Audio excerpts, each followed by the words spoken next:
representing the Vikalp Vārtā team of Ashish, Vinay, Shrishti, Sangeeta, who are all here. Thank you for coming.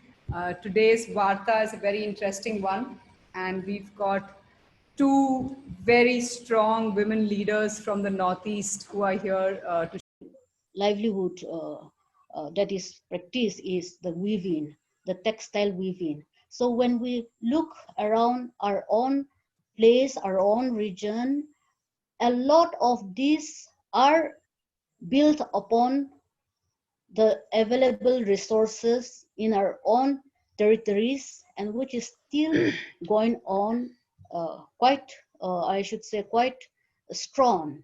When we look at the tradition of weaving, for us, Northeast Network, we try to build on the existing skills and resources that are already with people. And weaving is one area which we have taken up in the last few years, where we work with around 600-700 weavers from different parts of the state. So, you know, like the livelihoods of the people here are based on agriculture, are based on farming, are based on foraging, are based on, you know, local handicrafts and all, which we will be sharing later on, like how these have come into, you know, like the current pandemic or COVID-19 has impacted the lives of the people, which Akole will go more into the details. Yeah, so this pandemic, like as we all know, has really shaken all societies, including ours in Nagaland. And it has impacted every section of the society, but particularly those that are daily wage workers or people who are really, you know, living on very simple like livelihood, especially in the urban areas. A lot of urban poor are engaged in street vending of vegetables and other food items. And then we also see that a big section of people are also into this home-based work, which is basically craft related, like the artisan community. And we have the biggest chunk of people who are the farming communities. And in our experience, like what we have seen in our communities, what we have observed here is that a lot of particularly the urban poor, the wage workers or people like the vendors and all, they were totally like, they lost their livelihoods, they lost their income. And then that's how like they were, because all the markets got shut down, they were not able to carry out their daily you know, livelihood activities. So that was really a big blow. And then for our farmers also, a lot of them who are just growing food for themselves, families and communities, and not really like for market, they were, I would say, were the most resilient ones. But otherwise, like people who were dependent on the market to sell the produce and all, they were also again very much like affected because of the restriction of mobility and with transport issues, and also with the shutting down of the market and all. And that we have also seen. And now with the artisan community also, because here in Northeast Network in Nagaland, we are working with about 600 plus weavers. And this time, like because for 4 or 5 months, like there is no marketing, you know, opportunity there, we were not able to really that way make continue with the production. And with the production also, we were not able to get the raw materials available and get it transported here to Nagaland. So a lot of, especially our artisans, our you know, vendors, and then all these farmers and all were really affected at this juncture. And the second aspect that we have really seen is also how it has also impacted like food security. And when we're looking out at food security issues, then because in our experience, we are working both in the rural areas and also in the urban settings with the urban poor. And what we have seen is that in recent, you know, times, like a lot of our Naga people, the people in Nagaland, though we call ourselves like self-reliant, self-sufficient communities, but very increasingly, like people are becoming dependent on the market for food and all. So this time what we have seen is the kind of panic purchase, like buying of food items, both in the urban areas and even in the semi, you know, urban areas in villages and all. We have seen that. and also actually in communities that are much more remote and then are self food sufficient, they were the ones like who didn't really get affected. So food security also is like the daily wage workers and a lot of these people who are dependent on the market for food, they were the most affected people. That's what we have also seen. And the third aspect that we have also witnessed during this time is in terms of now this pandemic has really caused open up a very big challenge like problem. And in Nagaland we have this the lack of adequate health infrastructure, especially in the rural areas. Like there is very poor or no health infrastructure. And also with regard to hygiene and sanitation and all, we have, yes, made progress in a lot of ways, but our experience like working in 28 villages of Nagaland, we have before the pandemic also have been working like on issues of water, hygiene and sanitation. And then we know that the status, the condition is not so good as well. Changing behaviors, changing the mindset of the people to really adopt all these practices is also quite challenging. So this pandemic, what we have seen is that a lot of the lack of information, the lack of awareness amongst the rural populace, and then of course the urban poor also, that's really a big challenge. Like we have seen, we have also witnessed that there was a lot of like fear and panic amongst the people because they were not well equipped, like well informed about this particular virus. So a lot of kind of psychosocial impact was also very much there amongst the people. There was fear, and then this was one big challenge, like one big challenge that we have faced. And though other aspects of life were affected, but these three particular aspects like livelihood, food and health, hygiene, sanitation, these 3 points came out like very visible. And then yet amidst this pandemic and the gloomy picture, like we have also seen many like inspiring responses, like inspiring stories of collective action, particularly by women, responding to these issues that we have seen in our state. And we would like to share a few examples of these best practices. So maybe the next one I would like to hand over to Seno to just share about how NAN responded to this. Yeah, so as we are also equally impacted like any other part of the world, what we have done in at Northeast Network is to identify the women leaders in different localities where we are working, and also to even like identify new ones where they were the main ones to reach out the communities, because the lockdown has mobility restrictions. We cannot travel, we cannot even meet in person. So what we have done is we started like calling out our women leaders in the communities. We also start looking for young volunteers who were part of, who used to be part of our programs, and also even like new young leaders in different communities where we are working. And we took the responsibility of training them up, how to reach out more communities, how to reach out in their own localities, whether it is through phones, whether it is through one-to-one meeting, or whether it is through some community form of reaching out the people. And here it's not only like about the COVID-19, but also a lot to do how to stay healthy, how to stay clean, how to have nutritious food, how to go back to our own forest area and then collect or forage edible herbs, and a lot of these were done successfully, I should say, through our women leaders who are weavers themselves, who are also street vendors, who are also farmers. And the kind of outreach they have done, which we'll be sharing one of the video clips of our women leaders later on.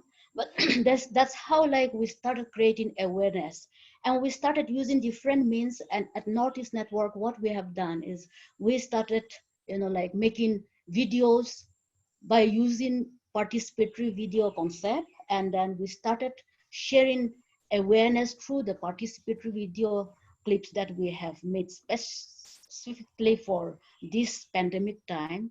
And all these were done in our local dialect, vernacular language, so that it reaches the people without we going into communities, because there is already restrictions, even going and moving around in our own communities. So we use this participatory video to talk about the importance of farming, to talk about the importance of biodiversity, to talk about the importance of nutrition, the importance of solidarity. So, through these mediums, we started reaching out far and near, not only within our own reach, but also shared a lot, even other parts of the country also, because there is subtitles in English. So we have used this form of, awareness creation materials. And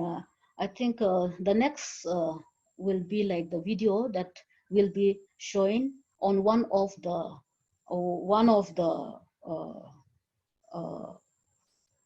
the street, the women leaders, who herself was one of the master trainers and who took out the responsibility of reaching out women workers.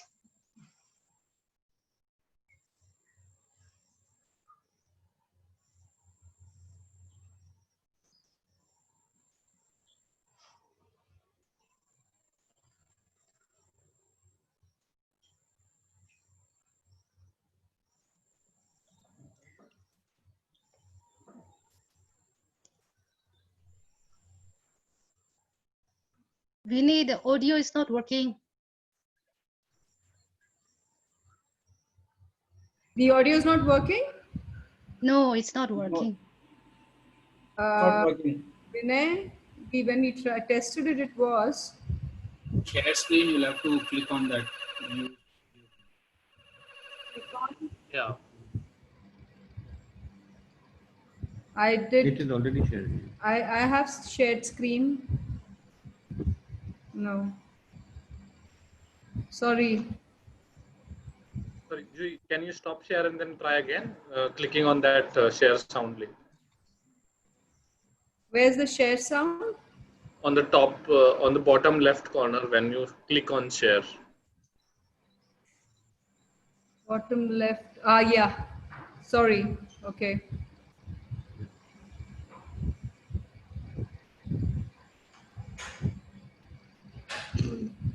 To share. Your password. God, sorry. I didn't know my password. That's okay. My network is quite unreliable. I'm also going on and off. I'll try.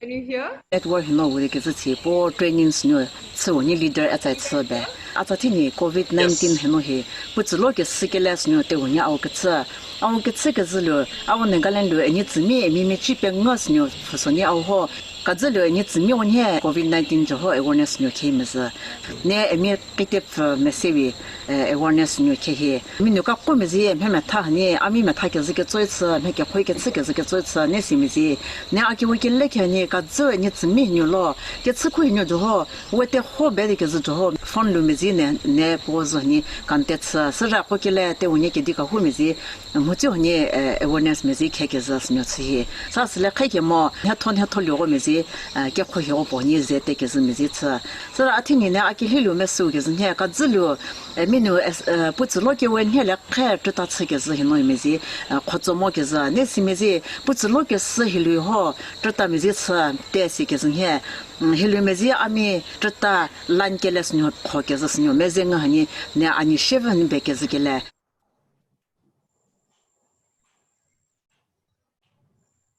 Beautiful. Akole, do you want to continue?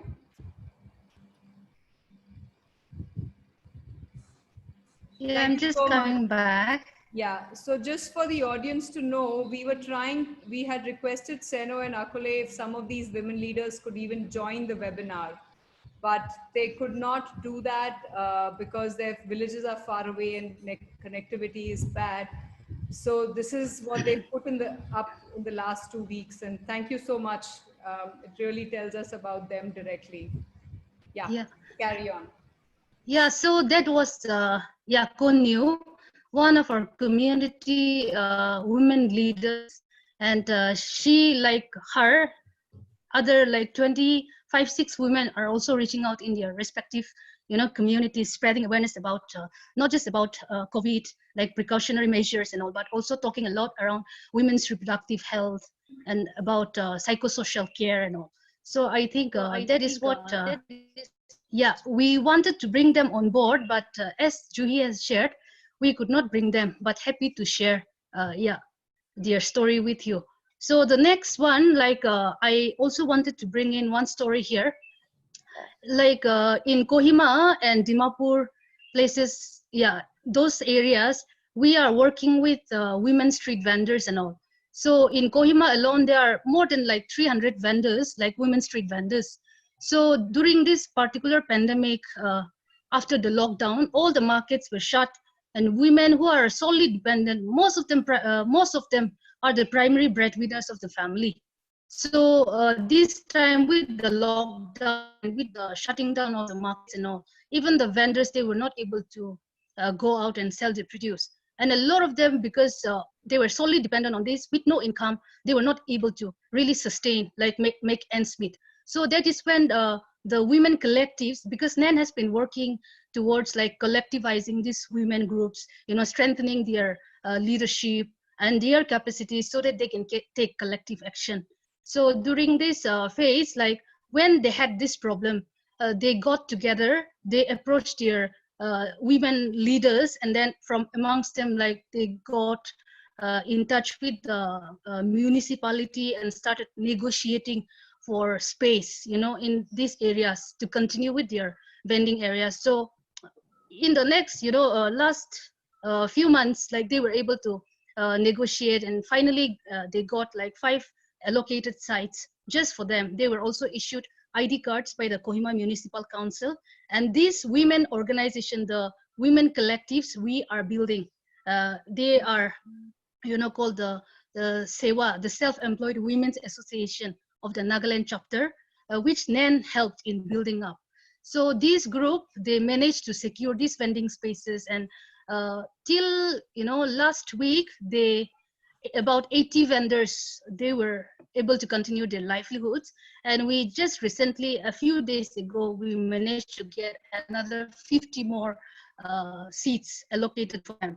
And all these things, like we were there behind, supporting and hand-holding, but it is the grassroots, the women in the field, the unorganized women workers, the leaders who were there in the far front and taking this issue forward. So we wanted to have one of them to speak to all of you, but as they are not able to come on board, we have a short video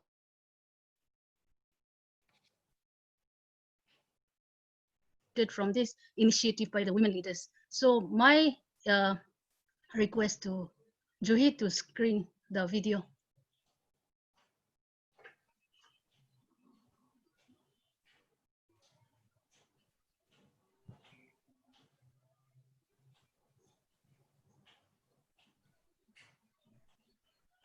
Mula naam to athya ase moi bamboo market e sabji kam bikri kore aro itu bar lockdown hoy to income eku na thake parana digdar pai gini gor bara khan bacha khan la school fee khan terabo na pari gini thagise sewa leader khan bra KMC khan ke kotha korin mo khan ke jaga ekta mangi dise itu Jafe Hotel rasta uthia jaga de aro itu jaga pa piche de mokhan income du olop pai ni khalo ala kini khalo bole pase aro gor bara kha terabo pare ase to itia bacha khan la school fee kan gane mokhan bisare ase.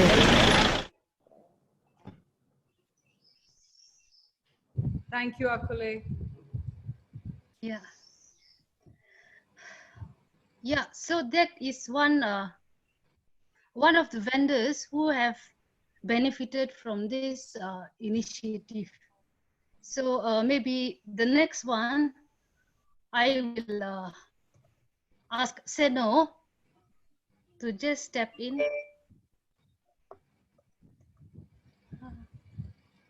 Yeah, so we have seen some of the positive stories, and I will share another positive story around this time. You know, like when we call ourselves as a community, as very cohesive community, when we call ourselves as a close-knit society, this time it was really shown by way of people coming to help each other and showing kindness, sharing their produce, sharing their bit of, you know, like the forage edible herbs with others who could not have it. So, you know, like around the last 4 months, what we have seen is that a lot of community people came together, you know, like forage edible herbs from the forest, and they have provided to the urban areas. They have provided to people who are old and who cannot go to the field. They have provided edible food for people who are working as frontline workers, whether it is police, whether it is the health service providers. And we have in the slide you can see these are our own women farmers groups who are, you know, like who came together, who did farming together. And not only that, they collected the produce from their farms and also forage edible herbs from the forest, be it the edible ferns or the edible banana stems. What they have done is that they have collected, they have even given in their own communities to the old people who cannot go venture out. They have given to the sick people. They have even like taken to the neighboring urban areas. And this is not only in the areas where we are working, but a lot of communities, even like in our own district, they have taken forage edible herbs, you know, and then also like the crop that are cultivated, they have packed, loaded on a truck, and they have taken and distributed in the district headquarters and also like in the capital. And that's what like we have heard many stories of, you know, sharing, many stories of compassion and kindness around this time. And this is something that, you know, the power of collectivizing and knowing the importance of, you know, like taking care for everybody who could not access to the kind of food, the fresh vegetables, the fresh herbs that the rural communities are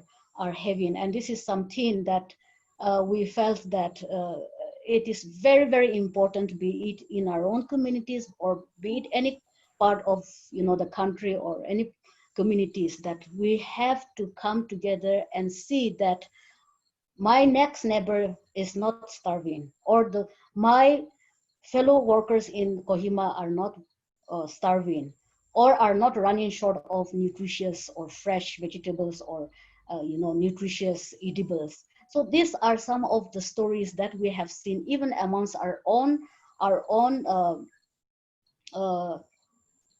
women groups. The women, some of them are farmers groups, some of them are self-employed women groups, the unorganized workers. And we have seen that a lot of these people, when we at Northeast Network, we contacted them whether they need some emergency relief, dry relief ration kits. Many villagers said that they are okay for now. They can sustain themselves for now, and they don't need the emergency relief ration kits. They said that for now we are okay, you can always give it to others who are more in need than us. So these are the people who are growing their own food. These are people who are in the villages, who are cultivating, tilling their land. So, you know, like a lot of these positive stories came from the so-called, whom we call it, marginalized women farmers or marginalized families. They are the ones who were sharing their produce or the kind of resources, the kind of food that they have access to. Yeah, and the next wanted to also share about, you know, the current situation during this pandemic. There is like, it's like a wake-up call where, you know, like a lot of the families who have abandoned their cultivable lands have come back to their land, started tilling, and because the education, the college education institutions, schools, colleges were closed, the children joined back the parents, and they were all doing farming again. This is something that it is, you know, very, very inspiring to see that even small children are accompanying their parents, and they have, you know, like it somehow like coincided with the farming season, sowing season. March was the start of the lockdown. So March, the schools, the colleges were closed, and the children joined back their families, and everybody in the community started to, you know, recognize that or acknowledge that farming is so important for the sustenance. Farming is so important for their livelihood, and, you know, it is the women. I'm not saying that not men doesn't come in, but women taking the role of teaching the children, guiding the children to do farming, you know. So this is something like a positive step that has taken place, because when we were, Northeast Network has been working on agro biodiversity, on the importance of growing our own food, or on importance of saving our own seeds, but we were not really given importance. I mean, our voices were not really considered to be important, because you know, everybody gets carried away with you know, the current kind of the farming or agriculture system, whether it is cash crop, whether, you know, any crops that brings in money, cash to the family is considered to be progressive, or that is developed. So, you know, like this particular lockdown, this pandemic time, many people have also started to acknowledge what we have been trying to say all these years, talking about farming and the importance of growing different diverse crops in our jum fields, or in our paddy fields, or in our homesteads, taking care of the food needs of the family first, and then taking the rest, the surplus produced, to the market. And also, you know, like the alienation of young people from the farming, which was, you know, like a lot of young people, or even a lot of parents feel that farming is something which is not good for their children's future. But this time, every parent, every parents, or even the community leaders, they acknowledge that everybody should go back and then work, till their land, so that we can have a food secured life. So, you know, like these are some of the changes which we see that it's a positive development, because when we look in our own community, in our own village, we have seen that a lot of the fallow lands which were left uncultivated for many years, even the terrace fields, those were cultivated again. And and I think that this is a way forward that everybody should also acknowledge it if we want to have a sustainable future. So I request the video to be played, the last video clip.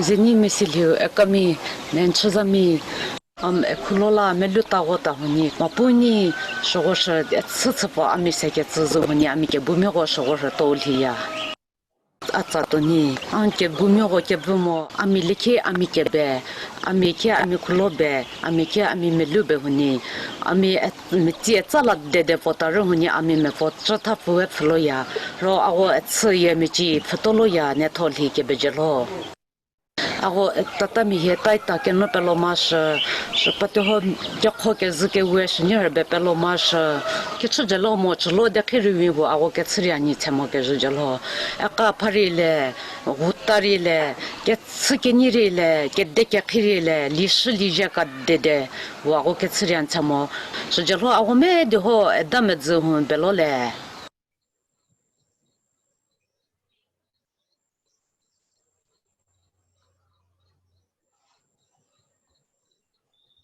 Akola, can you come in? Thank you, Akole.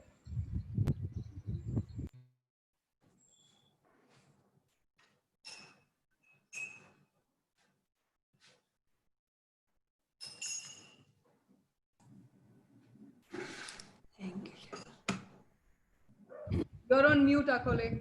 You're on mute.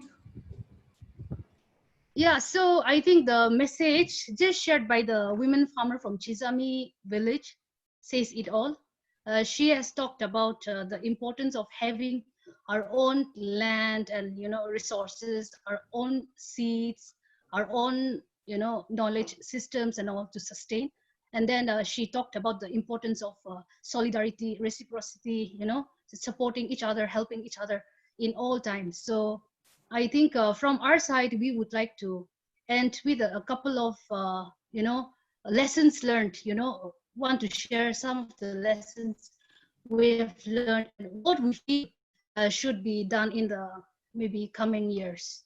So maybe I will give the time to Seno to share a bit and maybe I can come towards the end. Yeah, so I feel that, like when we have this kind of positive stories, what we call it also alternatives to the modern development systems. I feel that if we are to have a sustainable future, we have to support this kind of initiatives, support local traditional livelihoods, which can be craft, which can be food, and these are all like something that we need to step in if we are an organization or if like the government, we need to come in to support this kind of livelihoods options. And for this I feel that like Northeast Network, we are just a very small organization, and we have been trying to like we have been trying our best to strengthen the livelihoods that are based in the local ecosystems. That's something that the livelihood which is already there, which is the skills are already with the people, but like we need help to support this kind of initiatives. Like for example, like the case of weavers, when we are working with 600-700 weavers in Nagaland, this lockdown, this pandemic time, a lot of them lost livelihood opportunities. They are, of course, their primary occupation is agriculture, but the supplementary or the additional income that comes into their household is through weaving. But because of this lockdown, some of the yarn that are to come could not be transported, and also like the produce could not be sold. So like it's both ways that uh, to support this kind of livelihoods, the government should also step in. And when we also look at the farmers, not many families have huge farms, but there are few families in different villages where they have been very much affected because of the lockdown. Say in May, it is plum season.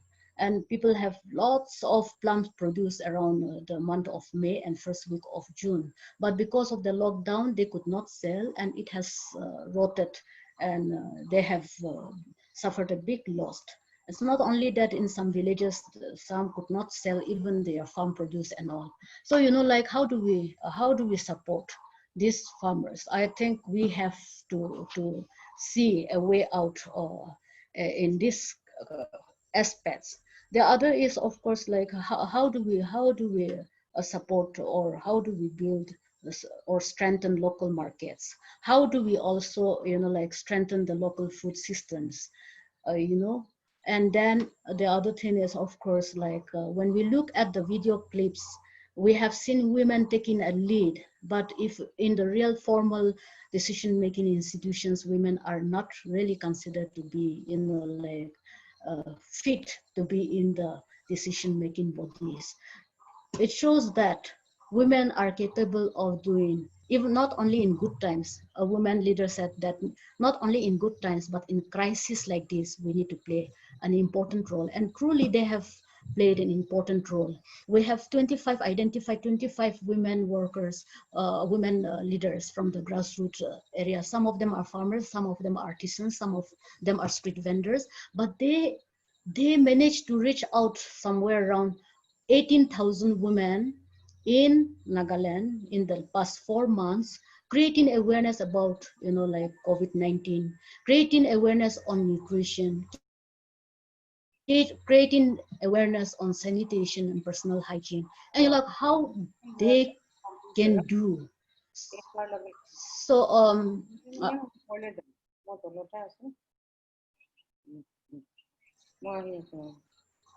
so I think it is important to recognize the skills or the women's leadership, and they have to be included in all levels of governance.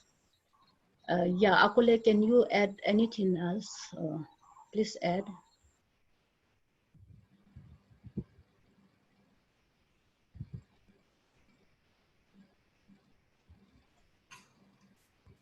Akule, Yes. do you want to sum up? Yes.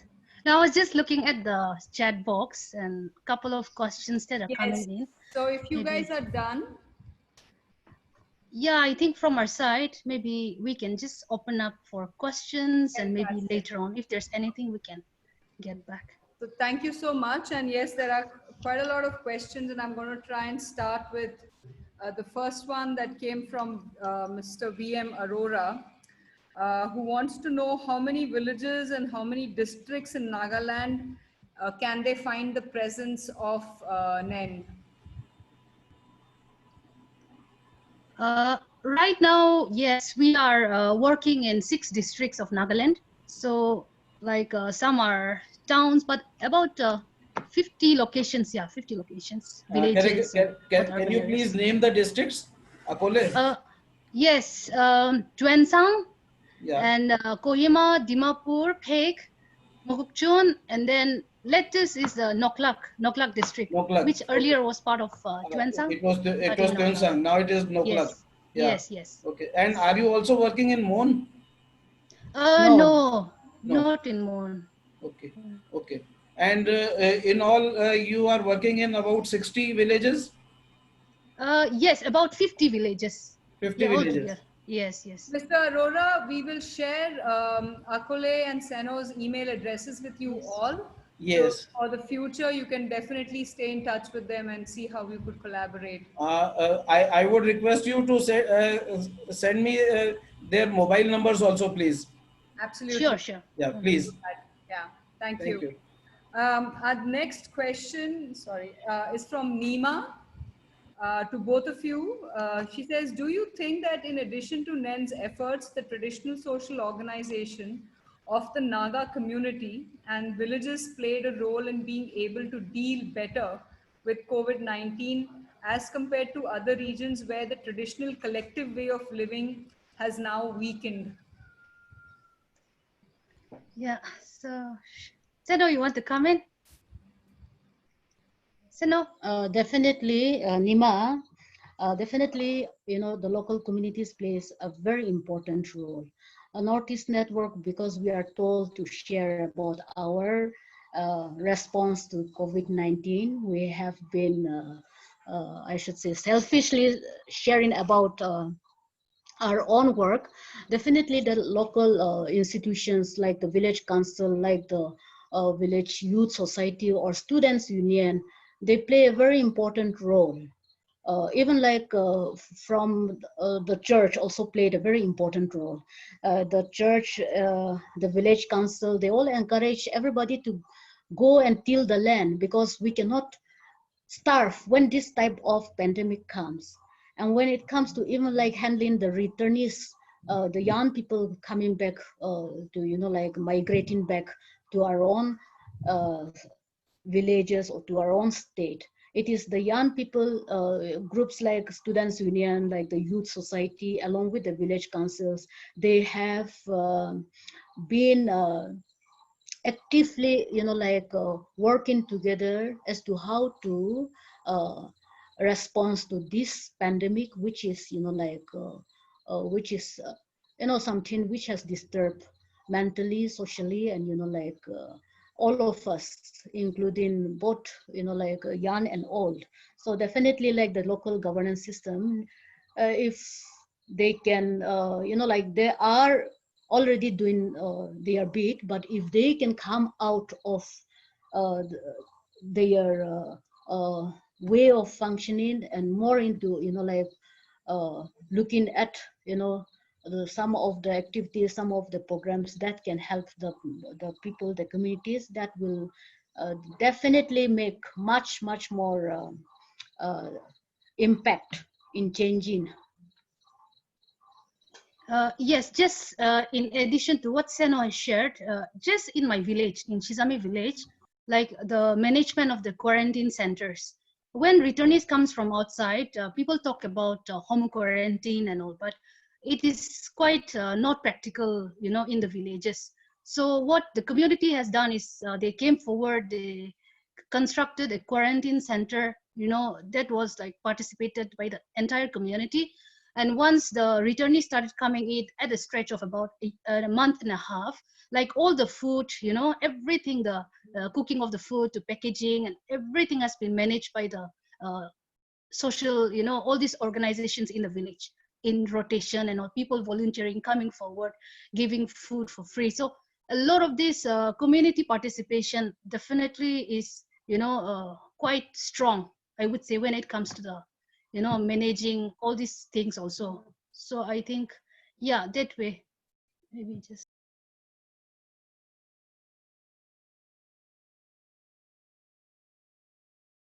Thank you, Akole. This is a question from Ashish. Ashish, do you want to ask the question yourself with regards to post-COVID amongst youth? Or do you want me to read the question? Yeah. No, I can do that. Thanks. Can you hear me? Yes. Yeah. Probably my fan is. Yes, your fan, yeah.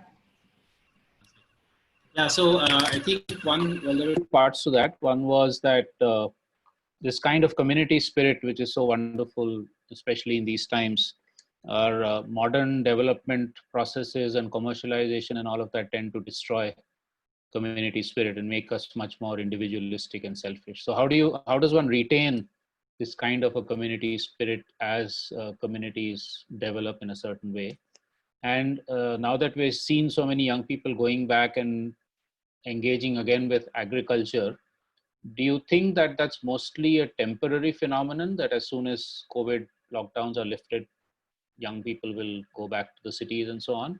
Or do you think that there's at least some of them who would be showing a sustained interest, and that because that also needs a mind shift in the community and especially with young people?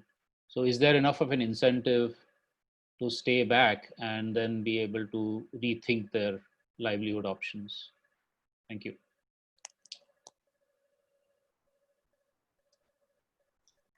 Yeah, thank you for the question, Ashish.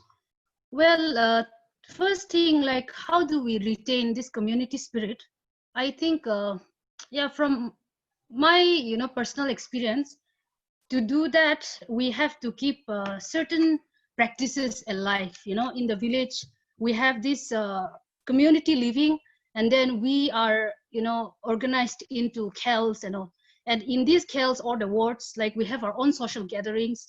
There are some community activities which involves the participation of everyone, going and clearing the footpath of the paddy fields, going together and then clearing, cleaning the village ponds and, spring water and all. So a lot of community kind of activities are also organized, in the villages. So for young people, particularly those who have really gone outside and have got integrated into other, the so-called modern society and all, it becomes a little bit difficult for them to really, put in that kind of a spirit. But for those who are in the villages, and if this kind of community activities and all continues, then I guess in a way we can somehow retain it. The second point regarding how we can kind of engage with the returnees, maybe once the situation gets better, some of them may choose to maybe leave again. But I think a majority of them, as we have seen, like interacted with, many young people are saying they don't want to go back again, So in Nagaland alone, like we have a record, as on 25th July, we have a record of about 23,000 returnees, from outside the state coming back. And a lot of these are young people. So this is going to be a huge challenge, like for us also to engage with these young people. And definitely the kind of avenues, the livelihood opportunities that are here in Nagaland will not be able to really absorb them. So there is really a need, like for concerted effort from all sectors, be it the government, the NGO sector, be it the communities, organizations coming together and maybe create opportunities, create new, avenues, jobs for these young people. But as Seno has shared in the beginning, I think the biggest opportunity scope that we have is around food-based, industry and a craft-based industry, which is very much rooted in the local ecosystem. So somewhere around this, I think we really need to play a big role together. So this is going to be a huge challenge, yeah. So maybe Seno can, I don't know if I've answered, yeah, to your question, but that is what we feel. Yes, thank you.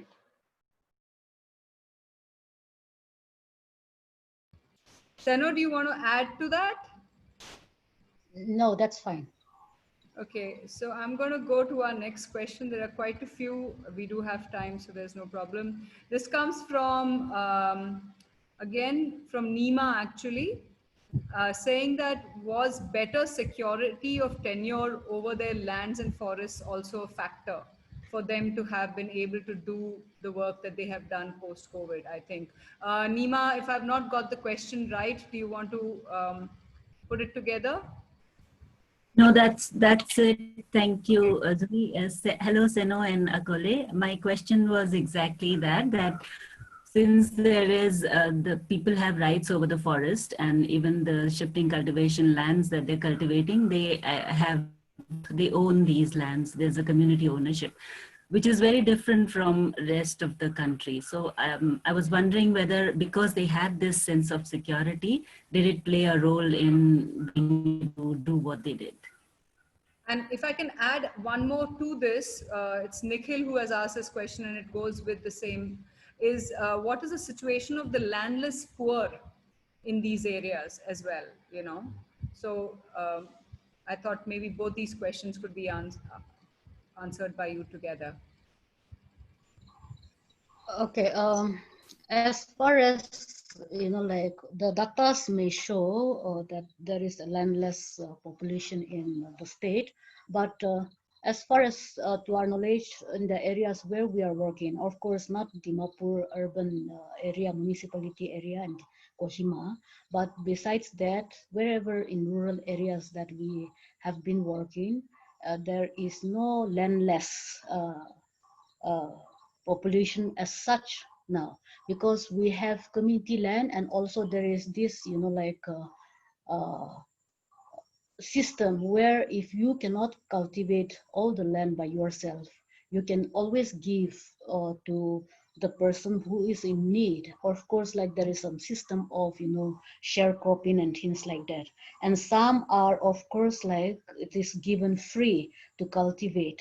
So, you know, like that landless, of course, if it is to be with women, the land in the name of women, that is not so, but we have access to land so far.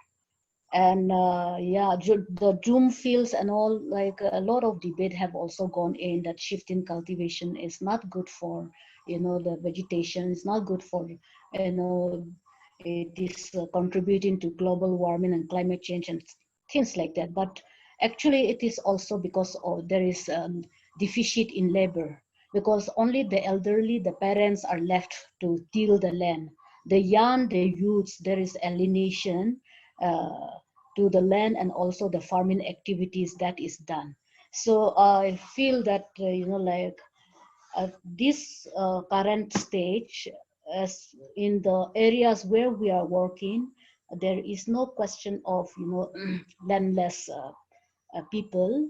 And also there is, of course, if the weather is good, the climate is suitable, then there is also land that is available for cultivate, for growing, for farming. Though you know that we are located in a mountain ecosystem, and the terrain is such that it is difficult terrain, and so, you know, like that also defines the nature of farming and agriculture, cultivable land.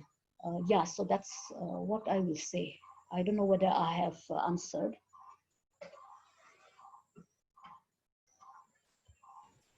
Yes, yes, thank you, Seno. Adding to this is a question from Madhu Reddy, who says, how strong is the seed saving network in NEN? What do you feel that is missing in scaling the seed saving practices in Nagaland? When it comes to seed saving, it is part of our heritage. So, you know, like traditionally, everybody has seed saved for the next season. But slowly, of course, that was changing, and because the people are starting to depend on the market seeds, on the seeds that are distributed by the government, on the seats that are promoted by the institution like ICAR and, you know, like other institutions. But of course, you know, like what we at NEN have been doing is that, like, we have been trying to influence our weavers, I mean our farmers, our community people, through awareness creating, you know, like through, you know, like different programs, sharing about the importance of of seeds saving, and also like the indigenous seeds which are more resilient, which are more fit to grow in our, you know, like in our land. So we have been doing this, and it has been like a few years now that we are trying to bring this great community seed banks led by women. So till today, we have been able to do 11 seed banks in different communities. The kind of, you know, like it's not in a huge, or I cannot even say that it is very successful. We are very successful in doing that because, you know, like earlier, in every individual, every household keeps our own seeds. But I think that whatever NEN has done and have been achieved to do in making people understand the importance of indigenous seeds and saving seeds, that is something that I should say that we are quite successful, though we need to do more, scale up. And to do this scale up, we also need, of course, you know, like some kind of support, because for storing small quantities, we do near our fire hut. We keep it near the fire hut or in a place where it is safe. But when we run this kind of community seed banks, then we need the room temperatures to be right. We need, you know, so that kind of inputs are still missing, and I think we will do our collect and add. Yeah, another thing is like for these community seed banks to really sustain, they also need to be supported with in terms of like seed production. If our government can also come in, step in, and then maybe look at this as maybe possibilities for supporting women to produce seed, and then at the same time from these seed banks maybe those local seeds can be procured and maybe distributed amongst the farmers instead of depending on all these company seeds and all from outside and bringing and distributing it, to the farmers, through these seed distribution programs by the government. So I think maybe this is one huge possibility for the government to recognize this and maybe give that kind of support so that, the local seed itself, the distribution itself can happen within that. Yeah, that's what. Thank you so much, Akule. Moving forward, just before that, actually, Monisha ji on the chat box has shared that there's a film called The Seed Guardians on YouTube that was done by Nen. So if anybody wants more information, can check that film out. Moving to the next question, which is also my area of interest a little bit more, is from Meenal Tatpati, who says, with such a rich weaving culture that is across Nagaland, where are they procuring their yarns from? And there's a second question from Surendranath, who's from Kerala actually. So he would like to know more about artisans and how they are surviving in this pandemic time, because they at Uravu in Kerala had to search for new ways of marketing, campaign market for sustaining their bamboo artisans. So he just wants to know, how are you managing the artisans right now in this pandemic time? And of course, where do the yarns and local raw material for the weaving practice come from currently, or have been coming from? Okay, the yarn, the Shizami weaves, that's the livelihood program which NEN started, and now it is a different entity which is called Enterprise. So the yarn were procured from Delhi. Earlier, we also tried South India in Tamil Nadu, and yeah, a lot of them from Delhi. So this pandemic, before the pandemic, we have ordered a huge chunk, 400-500 kgs of yarn, cotton yarn from Delhi, which could not reach us till June end. So, like it took some 3 months to reach us, which definitely affected, like the work, the weavers. Then the other thing, of course, like, because traditionally Nagas used to grow our own cotton, and also, like make fibers from nettle plants and also some other wild plants. So those kind of practices are there, but of course, like it has not really died down, but it was almost vanished. So, like what at NEN Enterprise Chizami we are trying to do is that we are encouraging our women farmers to grow cotton again, which they are already, experimenting, they are growing.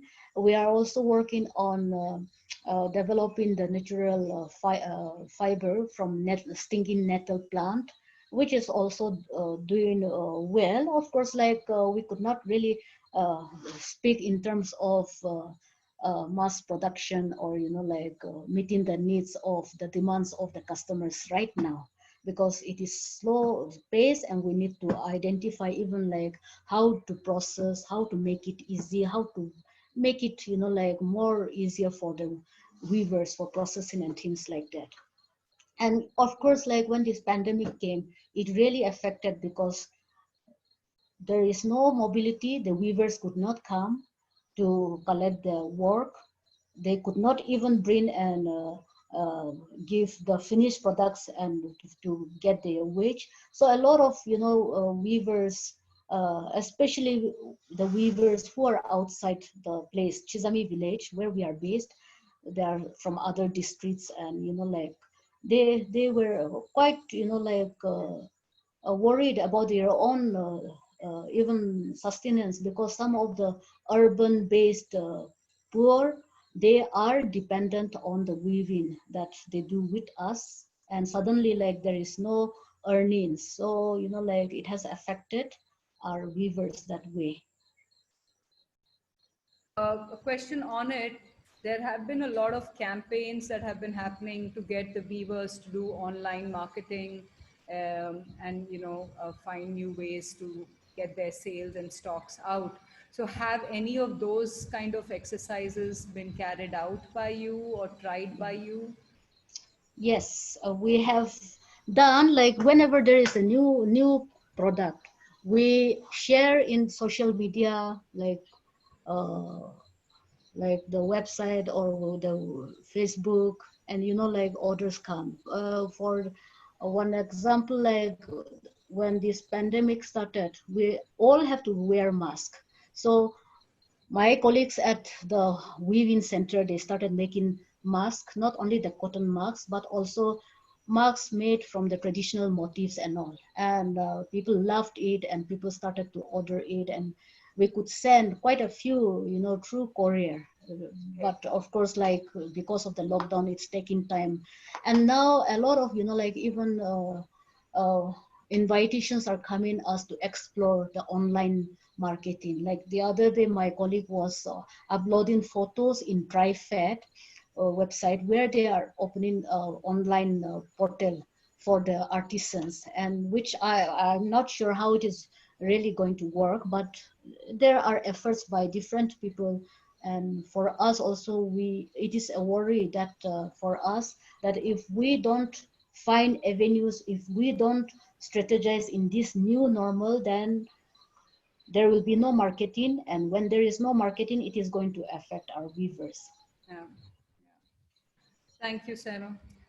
Moving forward, I think there's another very interesting question from Pradeep Singh, which relates to tourism.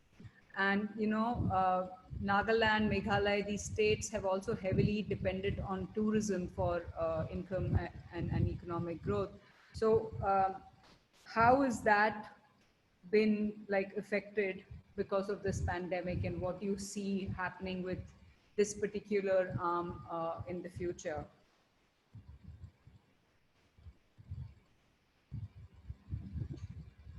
You are on mute, Seno. You're on mute, Akule. With regard to tourism, I think as compared to Meghalaya or other Himalayan states, Nagaland is not so much, I would say, dependent on tourism because of the kind of infrastructure, connectivity, the poor road conditions and all. Except the largest, of course, inflow of tourists that we get is once a year during the Hornbill, festival time. And that's when, thousands of people, of course, comes in. But other than that, rest of the year, like we have very less tourism, activities also. And then, of course, there are some villages who are, quite dependent on that, on tourism, through their homestays and through their other, activities and all. But what is interesting is also because a lot of these families, they may be running some homestay places and all, but they are not just dependent on this alone. There is always, the other kind of livelihood, other option to fall back on. So they may have a homestay, but they still have some farming, farming to do, and some other activities and all. Definitely, to some extent, maybe it is affected, but not.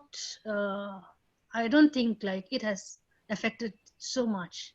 Okay. Yeah. Akole, in fact, there is one village by the name of Tufema in Kohima district, which happens to be Chief Minister's village. It is very much developed for tourism, for ecotourism also. There are a number of resorts there. I have visited that village myself. So, Tufema village of Kohima district. Okay. Yes, there is this places like Konama, Tupema, which are totally, I mean, I won't say totally, but they are very much also dependent on tourism. And definitely it has also affected some of the community people who are running restaurants, people who are running homestays. These are affected. And even for that matter, even, our weaving products, a lot of our weaving products are also bought by the tourist who happens to come through tour operators, and they just come down to Chizami, our village, to look around the weaving activity and also procure the products. So it's all interconnected in a way. But what Akole is trying to say is that the huge population is not relying on tourism. Or even like in our small, in Chizami village, we have guest house. We have guest house, and one of the guest house, the last visitor was on March 10th. And after that, there is this fear. There is this fear of, the COVID pandemic. And since then, not even one person came, and there is not even one, not any income from this particular venture. So definitely for people who have, as livelihood, it has affected the tour operators, it has affected the people who run homestays, guides and all, but not at large scale.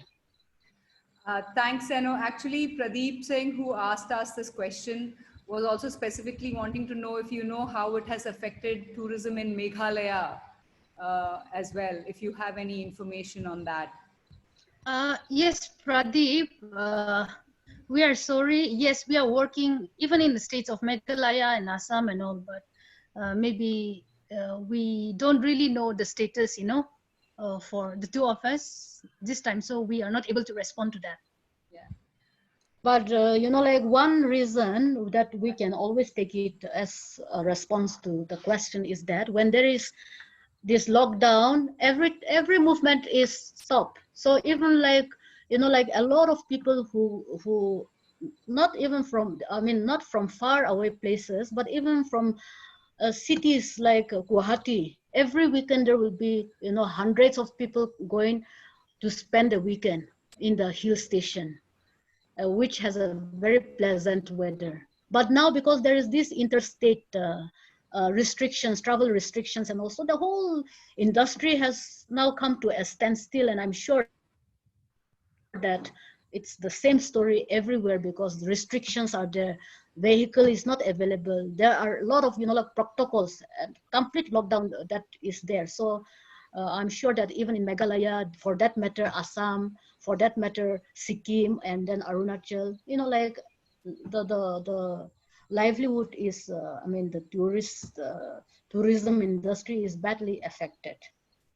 And there are also See, inner line permits have been refused for all domestic and international tourists to almost all the states in Northeast.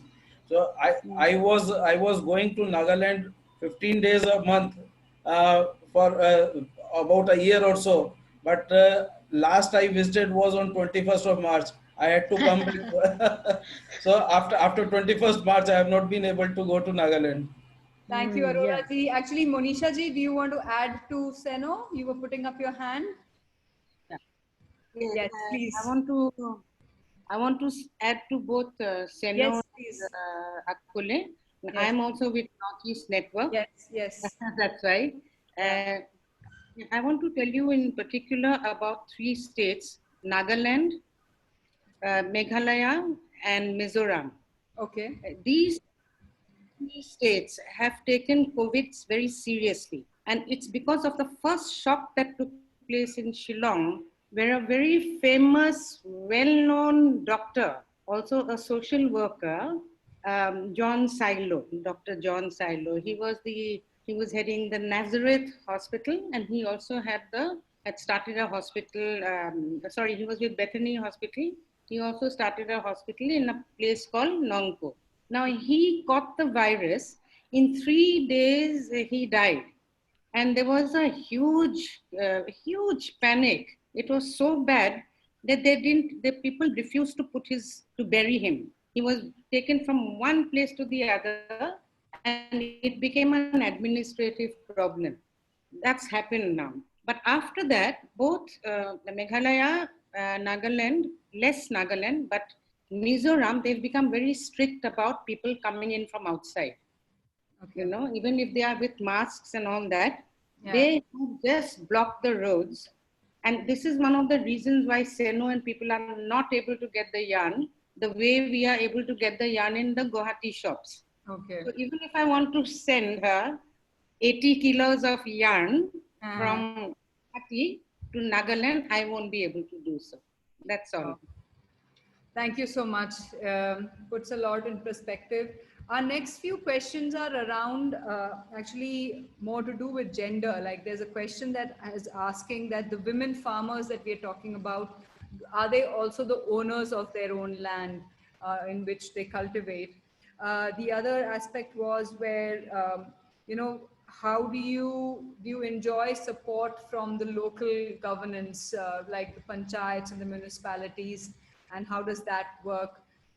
There's also a question around women in a sense where what is, and this is specifically to do with menstrual health, and you know, can you share some insights of how do you deal with women and menstrual health, etc. in this area, since you work so much with women?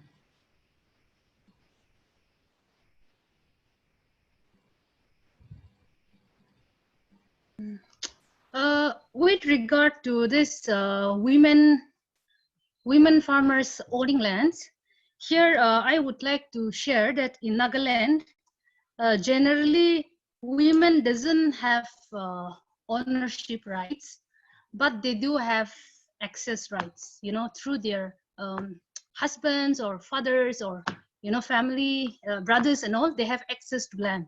And of course, in some communities, but which is not general, few places, like in my case, like in my tribe, in my particular community, women are also given land to cultivate, but this is not a real, you know, transference, but it is for a certain duration, just for 2 generations. Like my parents can give to me and I can hand over to my daughters, but I do not have the right to sell it. It goes back to my brothers after my daughters, you know, use the land. So it's very, the kind of land ownership and, you know, access and all is also very different from community to community. And of course, like very slowly, women collectives, it can be like the village women societies and all, have started to maybe procure, you know, acquire some lands using some of the money they have and all. So it can be agricultural lands, it can be, you know, lands, residential plots and all, where they are also building their own house and all. But these are very, very few cases. Generally, women does not really own lands, but they do have access to that, to their family lands, if not family lands, also to the community lands to use it. So that's it. And the second thing is, do you enjoy support from the communities, village councils? Yes, of course, like the kind of work we have been doing here, so far, like we are able to carry on because we also get the support of the community.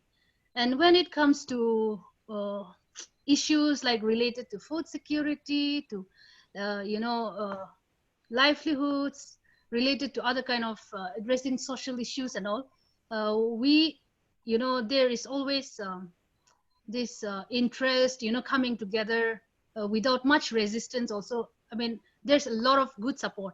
But when it comes to definitely addressing something to gender, you know, discrimination or violence or some issues like that, then definitely there is some form of resistance.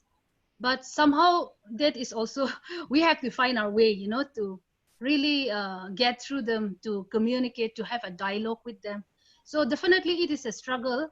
All the issues we address, definitely we don't get 100% support. But so far, yeah, we are really getting the support of the community on other aspects. That's it.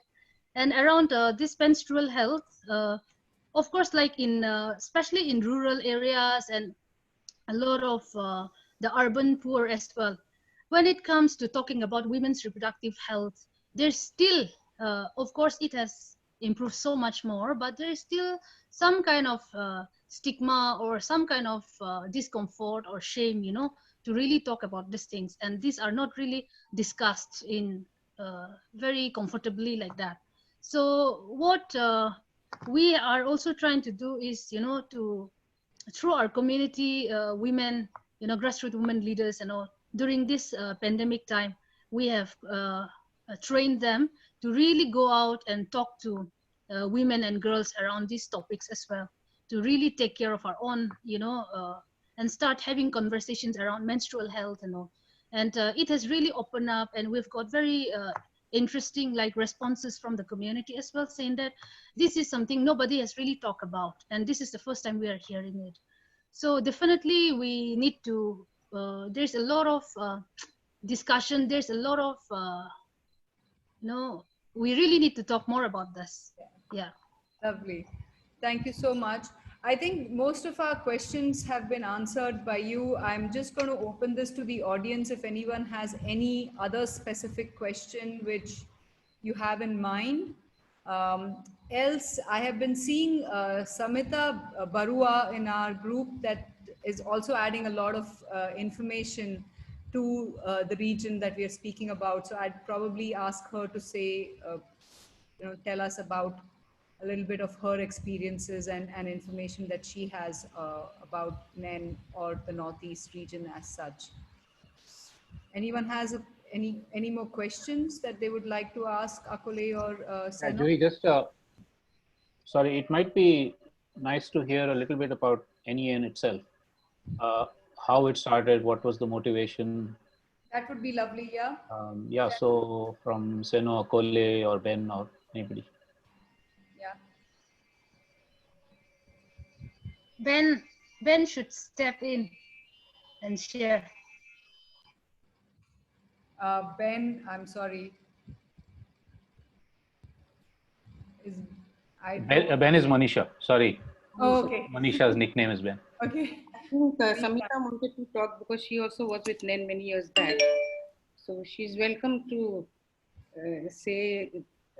talk about NEN instead of me. Do you want to do that, Samita? Samita, can you switch on your camera as well so we see you? Can you hear us? Is she there?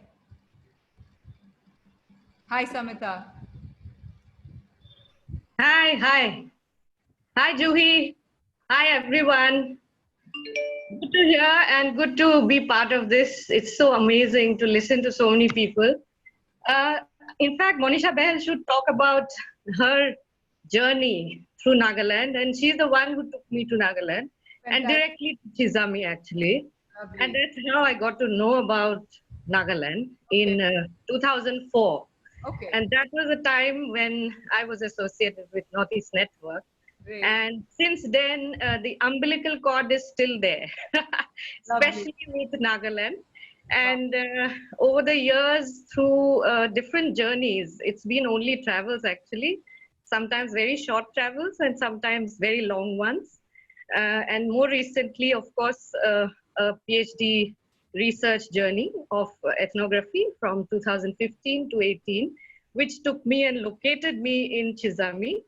And that's why I was very excited to answer some of the queries which were coming. Thank you very much. I overstepped, and I was like very, very excited to just keep on answering. Thank you so much to you and Monisha ji to do that, because it adds on to our dialogue and information. So Monisha ji, would you like to take us through the history of NEN, please? Carry on, yeah. So about Northeast Network, we started way back in 1994. Before that, I was attached to an organization called Tezpur Mahila Samiti, because my hometown is in Tezpur. I'm sorry to talk like this, I mean, to keep talking, but I was working with Veena Mazumdar as a young woman. And I had a chance to meet Ila Bhatt in Gujarat. And, you know, Ila Bhatt's work impressed me so much. And so I realized that if I do something similar in Northeast, we will win the war, because the Parda system is not there. there is social mobility is little higher than with women in northern India and all. So that's one chapter. The second was my 94. I'm skipping for many decades because I worked for so many years. But 94, when the Beijing conference took place, I was working for 2 years with the Canadian CEDA as a gender equity advisor. And that's when I was able to collect some funds and really got Northeast into this Beijing conference, where we were able to send about 20 women to Beijing, and all rural women, not the fancy type of women. I also didn't go, but it was great. Nagaland, Mizoram, Manipur, all these women went from Assam everywhere. But after that came a fellowship that I was awarded with, called the MacArthur Fellowship. And then I said to myself, I've never been to Nagaland except in 94, when I was doing these pre-preparation for the Beijing conference. And so I landed up in 94, yes. And then after that, my fellowship was in 1995. And I remember my first mistake. I took a bus to Kohima, and the bus, it was the wrong bus. It was going towards Imphal. So I had to stop the bus, and I didn't know. But I met one district social welfare officer who I had met a few months back before that. And she helped me. I had her phone number. And she told me that her village is in Chizami. So she took me to 2-3 villages and then Chizami. And in 2 years' time, I was able to cover all the 7 districts. At that time, it was 7 districts. And then I met Seno when we were doing some training program. And that's how we started. But it wasn't till 2003 and 4 that we made this resource center where Seno and Akole are sitting down right now. But it has been a great journey. And now they are the leaders, because I can't even lock down. I can't even go. I had gotten to the train on 9th of December, but there's a thing called CAA, and there was a blast in the railway station, and I quickly had to run back to Guwahati. Since then, I haven't been able to go to Nagaland. So things are doing well, and the 3 things that these girls are doing, wonderful. I only want to say about one thing about NEN. I think it's also my personality which has affected these girls, is that we are not very assertive about policies to be changed. For example, in Assam, there is this Dihing Patkai area where coal fields are going to take place, which will displace many birds and animals. We are trying to fight that. So when we do a little bit of homework and ask for policy change, it may work. But then very often we see that whatever we want to do, even in Chizami, these girls have worked very hard. Yes, they're trying to influence the government. But the government somehow still has not recognized many of the things. I mean, it just needs a few minutes to change their minds, to say, yes, if we do this, we will be able to sustain our ecosystem.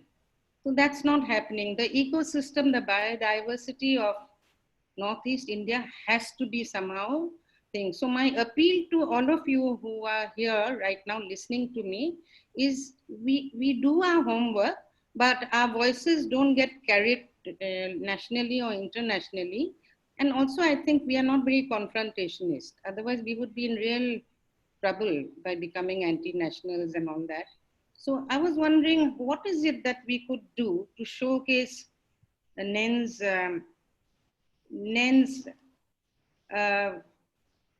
resolve to look into sustaining our biodiversity and ecosystem? That's all. Thank you, Manisha ji. And I think this is a great way for us to bind and move forward. And I had actually requested Ashish, unless anybody else has any questions, we are at 5:10. So I had actually requested Ashish to sum up this entire dialogue, and what you have now put forth as a question is something that we should be thinking collectively and trying to work on it collectively. So Ashish, one is Monisha G's question that she's just put forth to us. And if you have any insights on it, and I will leave it to you to sum up this fantastic dialogue for us. Thank you. Thanks, Joey. I'm not going to attempt to sum up because the insights of the NEN colleagues are, for me, they're so deep that it's not possible for me to actually try and sum up. But I think some of what I've learned from this session, especially let's say the positive takeaways from what Seno and Akole especially, and also the women on the video. And by the way, thanks so much for the effort of actually putting those videos together, because it was wonderful to hear those voices, even if we couldn't have them in person.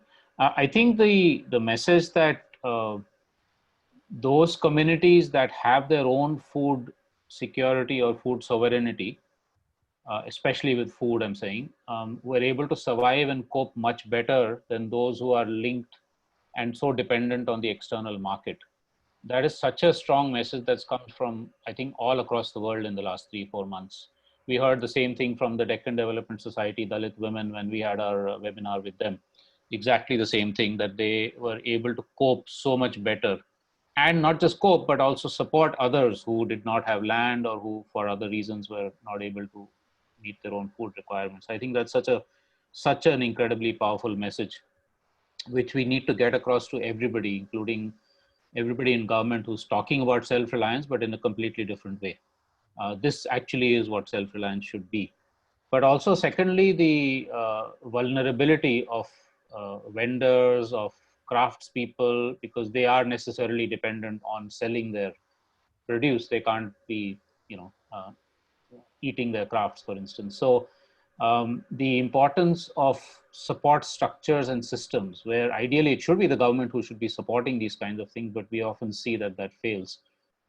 So civil society support structures, some of what NEN itself did, and maybe now also online platforms. I put up 1 or 2 posts on how during COVID time, some of the communities were able to survive through networks of online platforms where, like, for instance, honey from the Nilgiris, 3.5 tons was sold online, just awaiting lockdown to be lifted for it to be delivered. I just got a couple of kilos of it last week. And because of that, the Adivasis actually got upfront the money that they would have otherwise not been able to get because of the lockdown. So I think we need to look at those sorts of things. But I think just the stories of resilience, and especially women-led resilience, is so inspiring. Solidarity, the community spirit that comes out, the on various things, not just, of course, livelihoods, but also the immediate health measures that need to be taken, whether it's quarantine or it's physical distancing, not social, physical distancing, or it's making masks. And by the way, Seno and Akole, we would love to get some of those masks.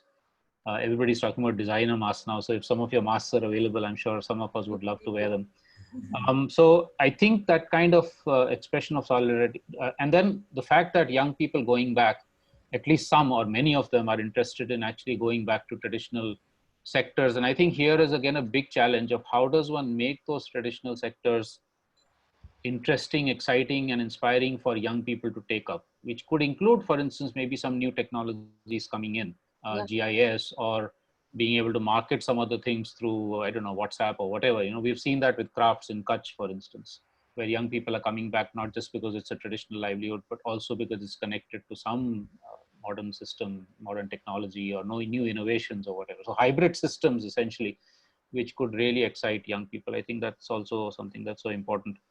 The importance of biodiversity. I mean, this has been stated for decades by people's organizations, but the fact that it's realized now, the communities of course knew that, but realized even more, say, by young people who moved out or by decision makers. And it's really good to have Mr. Aurora on this call, but because I'm sure some of this is already in their programs, but even more of it could go in. So how the governments can also be made to realize that this whole green revolution idea, which is also being pushed in the Northeast now, is so disastrous. It's so dangerous because it's pushing away all of biodiversity and making people more and more dependent on the market seeds and so on. So I think this is an incredible wake-up call, which Seno Ekolo have really well have put very well. I think maybe just to end by saying that I think the challenge here is how does one create the networking, both for the kind of livelihoods that people would like to continue or young people would like to get into if there are options available. Networking within, of course, the Northeast region, but also between the Northeast region and the rest of India, where something like the Vikalp Sutra process, which Juhi, maybe you can explain, but something which is able to actually make those connections much better. So if, for instance, there is a Gurgaon farmers market, which is largely about farm produce in and around Gurgaon, and it should, of course, largely be that, but maybe connecting to the Northeast network, they can also put some of the crafts there. I mean, there are already consumers who are interested in organic things or ecologically friendly things, etc. And I think building those networks would also be really important, but also the networks for what Ben said at the end, which is advocacy on policies. The Dehang Patkai thing is a great example of where youth took up the challenge and protested against the coal mining proposals, etc. As far as I know, I think that has been dropped. I'm not sure, and some of it was also producing brilliant artwork. Yeah, I'm sure many of you have seen it. We'll put it up as an article on the Vikalp Sangam website. Some amazing artwork by young school and college students protesting against the coal mining options. And I think if anyone wants to get into that, there are national level networks available, and all four of our NEN friends are aware of them, whether it's the National Alliance of People's Movements for Resistance and Protest, or it's things like Vikalp Sangam for alternatives. And it'll be great to be able to continue that kind of networking and support. So that wasn't a summary. It was just some of my takeaways from on this. Thank you so much, Ashish. Thanks so much to NEN for this. Yeah, thank you for summing this up. And I think there's Suchitra who raised her hand, so I'm just going to give her the opportunity to speak if she wants to. Suchitra, do you have a question for Seno and Akole? Or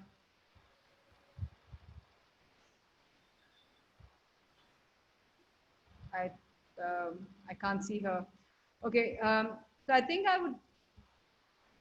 it's difficult, but the fact is, as Ashish said, it's very inspiring to see what you guys have achieved, and especially from how the community has been so strong, and many of us working in different parts of this country continuously keep wanting to know about these inspiring stories to be able to take back to the communities we work with. And this is definitely one of the stories that is going to inspire many of us who are here from different parts of the country. And just like Monisha ji was saying, that there is a call for action in a certain area now, that she feels that we need to get more aggressive, or we need to be more collective. This is, I think, post-COVID or during this time, many of us have realized this wherever we are working in our own spaces in India, and feel that if we had a much more collective space to be able to speak out, maybe we would find more strength from our other partners or our other networks in the country. And like Ashish briefly mentioned, Vikalp Sutra is like something that's emerged out of the Vikalp Sangam learnings. And this is exactly what we're trying to do with Vikalp Sutra, and try and make it like a platform where we, in our own regions, if we are having a certain challenge or a certain issue, can bring that forward and find networks, find linkages, find people who will come in as volunteers or advisors to support and guide us through it. Because a lot of times we are also limited in our resources, in our capacities. And when I say resources, I don't mean money at all, because a lot of this can be done without that.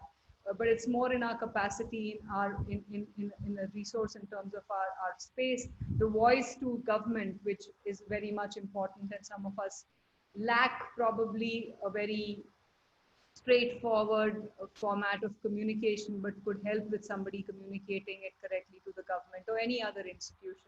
So this is what we're aiming with Vikalp Sutra. And hopefully we'll have like a space, a go-to space of Vikalp Sutra soon online for people, for anybody to post their queries on it and for us to try and help and facilitate.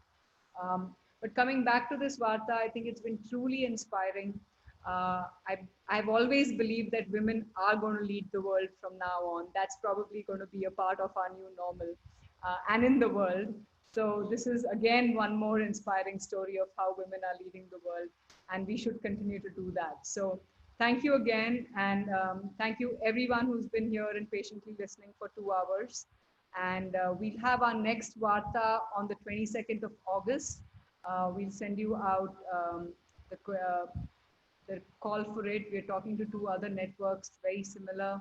One youth group actually, hoping that they'll come together, but we'll keep you informed. Any last words, Seno and Akule, before we say bye? Thank you for listening, and thank you for this opportunity. All of us should stay well and safe so that we will continue this kind of dialogue, discussions, and inspire each other. So thank you. Thank you so much. Thank you all, and namaste. Bye. Do we stay on, Ashish? Yeah.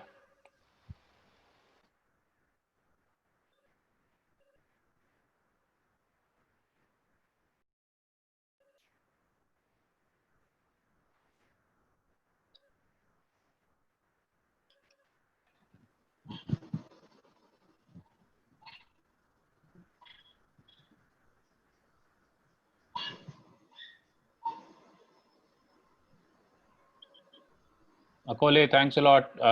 And for us to stay safe, we need your masks.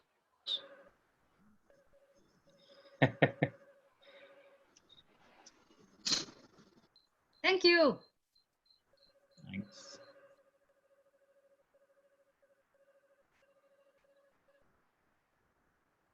Or did Vinay drop out?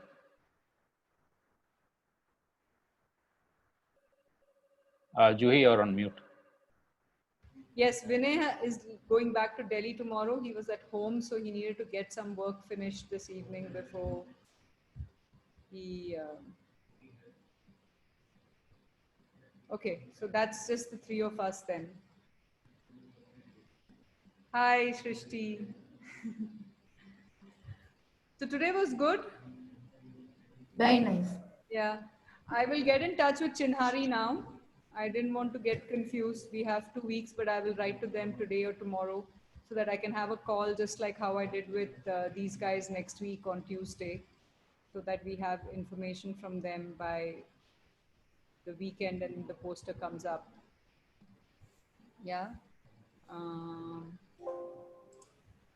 And there was this group, the Agas International. Yeah. So Shazeen also wrote back and showed interest in wanting to be on a Vārtā from Kashmir. Though she was like, a lot of her people, because they were out on relief work, have caught COVID. So she's a bit worried. Oh. But what I see as dates for them would be only the first week of September.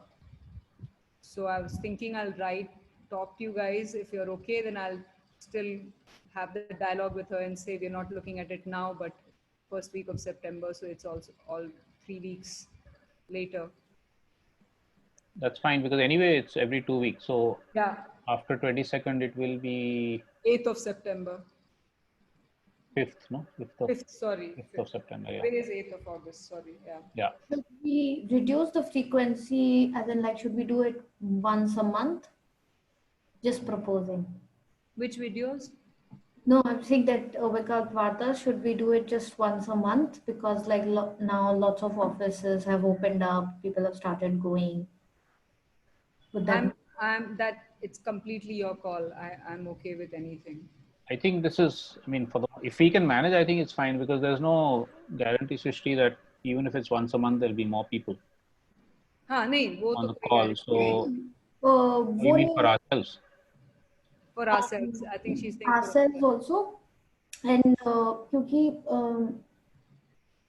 लोगों के नई नई चीजें आ रही हैं, तो उस वजह से might be better that we reduce the frequency and एक महीने में कर सकते हैं। और अगर हमें लगता है कि हमारे पास बहुत चीजें हैं शेयर करने को, तो 15 दिन भी चलता है। But I was thinking everybody is getting busy with things and just to go on into the pace of normal stuff.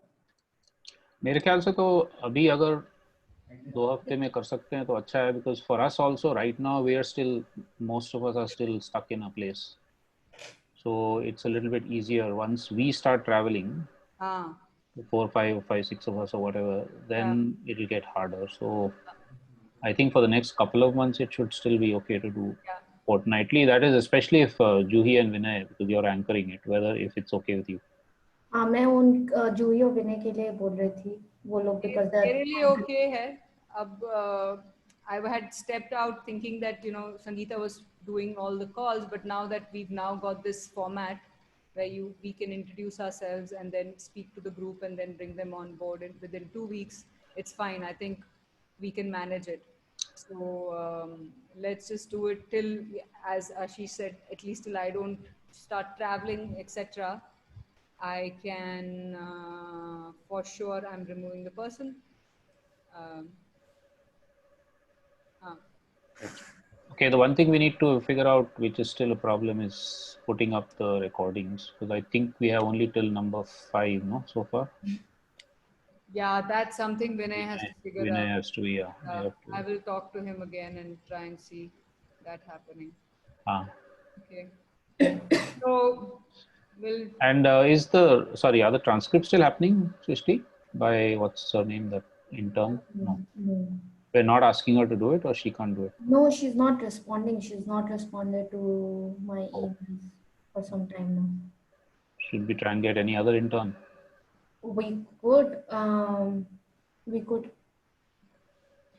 I was thinking that the problem with interns is that it's not sustained effort. I mean, we could start with it, but maybe we can think of like paying somebody, because everybody is struggling with resources and things like that. And if we are able to get some resources, maybe we can pay somebody and they do it.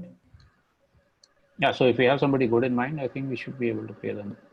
Okay. Like, I don't know what. I'm going to now run because I haven't even had lunch and not fed to other people. Okay. So late. All right. Bye. See you. Bye. Bye.